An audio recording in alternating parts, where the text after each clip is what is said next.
श्री कृष्ण कहते हैं कि आप किसी भी चीज को लेकर चिंता करना छोड़ दीजिए, क्योंकि हमारी चिंता कोई और कर रहा है।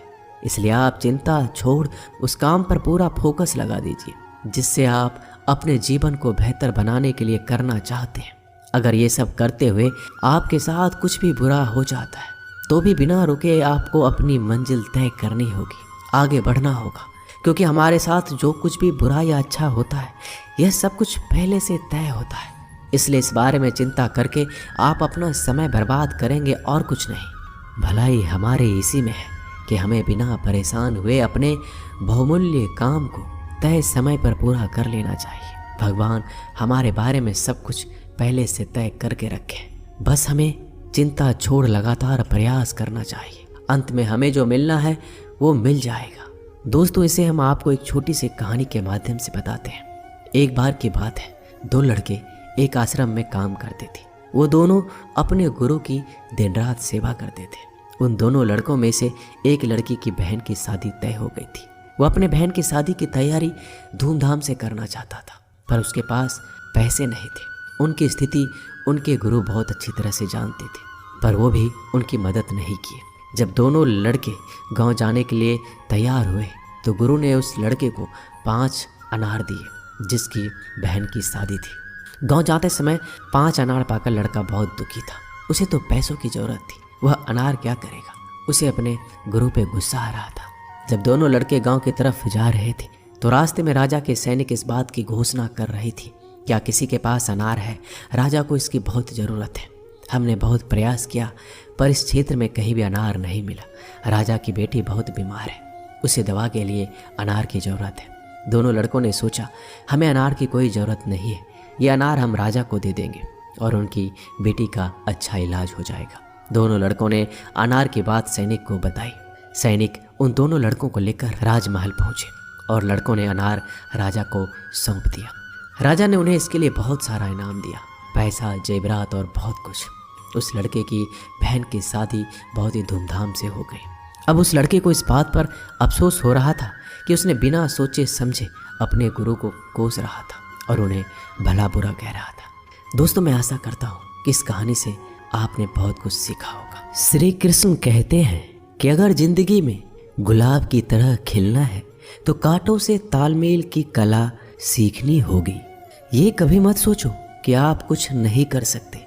हाँ, आप सब कुछ नहीं कर सकते, पर बहुत सी चीजें हैं जो आप कर सकते हैं। बस निर्धारित करो और अपना 100% दो।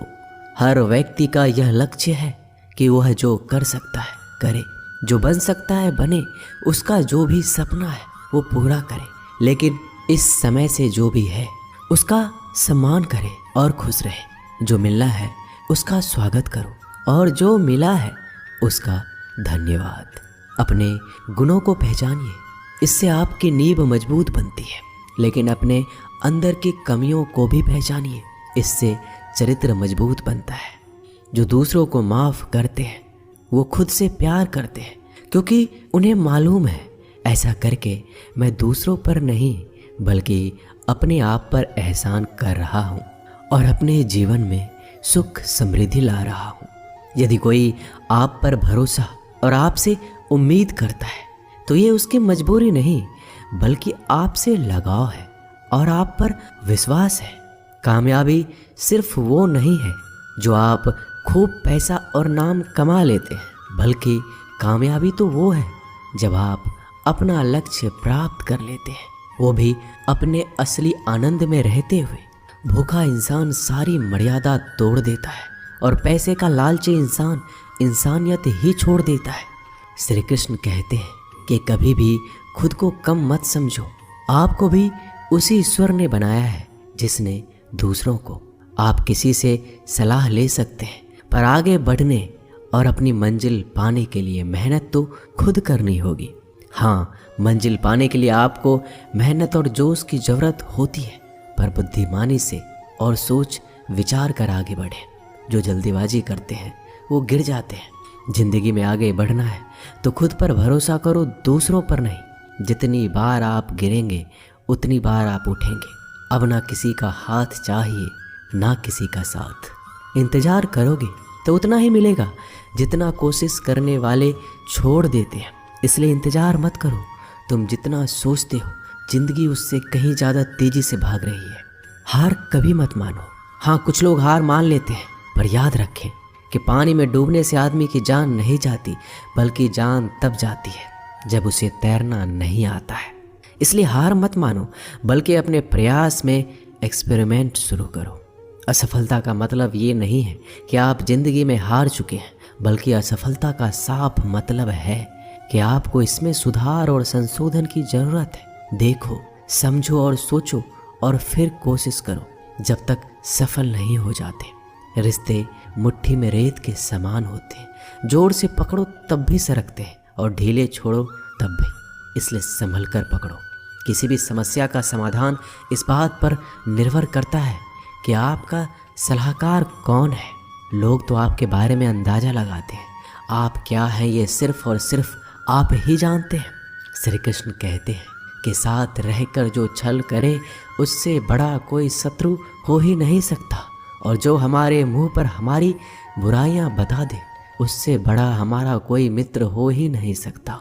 सहारा इंसान को खोखला कर देती है और उम्मीदें कमज़ोर। अपनी ताकत के बल पर जीना शुरू कर दीजिए। आपका खुद से अच्छा साथी और हमदर्द कोई और नहीं हो सकता। जिस इंसान की सोच और नीयत अच्छी होती है, भगवान उसकी मदद किसी न किसी रूप में करने आ ही जाते हैं। भाग्यशाली वो होते हैं जिन्हें समय और समझ दोनों एक साथ मिलती है, क्योंकि अक्सर समय पर समझ नहीं आती, और जब समझ आती है तो समय चला जाता है। श्री कृष्ण कहते हैं, समझदार व्यक्ति जब संबंध निभाना बंद कर दे तो समझ जाओ कि उसके आत्मसम्मान को कहीं ना कहीं ठेस पहुंची है। अपने भीतर प्रेम रखो और सबका सम्मान करो, इसलिए नहीं कि मैं कह रहा हूँ, बल्कि इसलिए कि ये तुम्हारा सौभाग्य है कि तुम इंसान हो। बस स्वयं में झांको और तुम पाओगे कि तुम्हारे भीतर भी कुछ ऐसा है जो किसी और के पास नहीं है। इसलिए इस धरातल पर जन्मा हर मनुष्य बहुमूल्य है।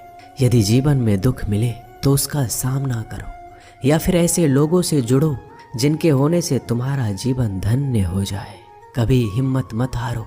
एक बार स्वयं पर विश्वास रखकर आगे कदम बढ़ाकर तो देखो, रास्ते स्वयं नजर आते चले जाएंगे। यदि आपका विश्वास अटल रहा तो मंजिल भी आपका इंतजार करते नजर आएगी। यदि कोई कार्य अच्छा है तो उसे तुरंत शुरू कर दो। लोगों के बारे में मत सोचो कि लोग क्या कहेंगे, क्योंकि कमी तो लोग ईश्वर में भी निकाल देते हैं। तो आप क्या चीज़ हो? अधिक सोचने की जगह अधिक करने में विश्वास रखो। अधिक करने की जगह सही करने में विश्वास रखो, और सही करने के लिए आपको सही सोचना होगा। अतः कम सोचो मगर अच्छा सोचो। जीवन में पैसा सब कुछ नहीं होता, लेकिन जीवन में पैसा बहुत कुछ जरूर होता है। और जो व्यक्ति बहुत कुछ को सब कुछ समझ बैठता है, अंत में उसके पास कुछ भी नहीं बचता। समय का उपयोग करके बहुत सा धन कमाया जा सकता है, लेकिन धन का उपयोग करके एक पल भी नहीं बढ़ाया जा सकता। अतः समय का सही उपयोग करना सीखो। लोहे को कोई नष्ट नहीं कर सकता, लेकिन लोहे पर लगी जंग उसे धीरे धीरे नष्ट कर देती है। इसी प्रकार कोई आपको हरा नहीं सकता, लेकिन आपकी गलत सोच आपको धीरे धीरे हार के द्वार पर खड़ा कर देगी। इसलिए अच्छा सोचो और जीत जाओ। जीवन में उछलो तो ऐसे कि सारे आसमान को छू लो। जीवन की गहराई में ऐसे डूबो कि उसके सभी चमकते मोती खोज निकालो। फैलो तो ऐसे कि पूरी कायनात में समा जाओ, और सुकड़ो तो ऐसे कि हर किसी के दिल में समा जाओ। अच्छा सोचोगे तो अच्छा वापस आएगा, बुरा सोचोगे तो बुरा वापस आएगा। मीठा बोलोगे तो मीठी बोली ही दूसरों से सुनोगे, कड़वा बोलोगे तो खरी खोटी ही सुनोगे, क्योंकि हम जो देते हैं वही हमें वापस मिलता है। एक निश्चित लक्ष्य को लेकर सही राह पर चलना जीवन यात्रा कहलाता है, और बिना लक्ष्य को लिए हुए किसी भी रास्ते पर चलना जीवन का भटकाव कहलाता है। इसलिए कम से कम एक लक्ष्य आपके पास हमेशा होना चाहिए। श्री कृष्ण कहते हैं, किसी भी कार्य में जल्दीबाजी मत करो। जल्दीबाजी आपको भटकाव की ओर ले जाएगी। भटकने से अच्छा है कि थोड़ा रुको, समझो और फिर चलो। आपका दिमाग एक भट्टी की तरह है जो हर समय आपके अनंत विचारों की ऊर्जा से गर्म रहता है। अब यह आप पर निर्भर करता है कि आप इस ऊर्जा का उपयोग किस तरह करते हो। लोग कहते हैं कि हमेशा व्यस्त रहो। अच्छी बात है, लेकिन व्यस्त रहना ही काफ़ी नहीं है। महत्वपूर्ण यह है कि आप कब और किस कार्य में व्यस्त हो। यदि आप चाहते हो कि लोग आपको पहचाने तो अधिक से अधिक लोगों से अपनी पहचान बढ़ाओ। यदि आप चाहते हो कि लोग आपकी बात माने तो लोगों के दिलों में जगह बनाओ। और यदि आप चाहते हो कि लोग आपको हमेशा याद रखें तो कलम उठाओ और कुछ नए विचार लोगों को दो। अगर आप अच्छे कार्य करते हो तो दूसरों के सामने अपनी तारीफ कभी मत करो, क्योंकि यदि आपके कार्य वास्तव में अच्छे हैं तो आपके अच्छे कार्य ही सबको बता देंगे कि आप कैसे हो। सफल लोग खुद अपने बारे में नहीं बोलते, बल्कि उनके कार्य उनके बारे में बोलते हैं। अपना मुंह खोलने से पहले अपना दिमाग खोल लेना बहुत ज़रूरी है। अर्थात जब भी आप जहाँ भी बोले, पहले खुले दिमाग से सोचें कि इसका परिणाम क्या होगा। यदि परिणाम अच्छा हुआ तो तुरंत बोल दें। यदि आप असंभव को संभव बनाना चाहते हैं तो असंभव को पाने के लिए आपको कुछ ऐसा करना होगा जो अकल्पनीय हो। यदि आप ऐसा कर सकते हैं तो आगे बढ़कर नया और अब तक जो सोचा ना गया हो ऐसा कुछ कीजिए। आज दुनिया को एक ऐसे इंसान की ज़रूरत है जो इस दुनिया को बदल सके। आप भी ऐसा कर सकते हैं। यदि आप खुद को इस योग्य नहीं समझते तो ज़रा सोचिए, अगर आप नहीं तो कौन, अगर अभी नहीं तो कब। जो भी हो आप भी इसे कर सकते हो। अभी शुरू हो जाओ। जो भी कार्य शुरू करो सोच कर शुरू करो। यदि शुरुआत कर दो तो बीच में उस कार्य को किसी भी वजह से मत रोको, क्योंकि जब आप पीछे जाकर किसी दूसरे कार्य को शुरू करके फिर वहीं पहुंचते हैं जहां आपने पहले वाला कार्य छोड़ा था, तो जरा सोचिए, इससे कम मेहनत और इससे कम समय में आप पहले कार्य को पूरा कर सकते थे। यदि आपसे पहले कोई और सफल हो जाता है तो घबराना मत, क्योंकि आप भी जानते हो कि घर बनाने से ज़्यादा समय बंगला बनाने में लगता है। श्री कृष्ण कहते हैं, जब आप हार से मिली सीख को अहमियत समझ लेंगे तो आपका जीवन बदल जाएगा। जिस प्रकार एक वातावरण में केवल एक ही तरह के पेड़ पौधे उगते हैं, उसी प्रकार आप भी अपने वातावरण के ही एक अंश हैं। यदि आप अपने आप को बदलना चाहते हैं तो सर्वप्रथम अपने वातावरण को बदलिए। आप एक ही गलती को रोज दोहराकर अपने परिणाम और अपने जीवन को नहीं बदल सकते हैं। अपने लक्ष्य को बार बार बदलने से कुछ नहीं होगा। अगर बदलाव चाहते हो तो अपनी कोशिश करने के तरीके में बदलाव लाना होगा। परिवर्तन प्रकृति का नियम है, इसे स्वीकार करें एवं इस परिवर्तित जीवन का आनंद लेना प्रारंभ करें। बस इस वीडियो में इतना ही। मिलते हैं अगले वीडियो। तब तक के लिए अपना ख्याल रखिएगा। धन्यवाद। जय श्री कृष्ण।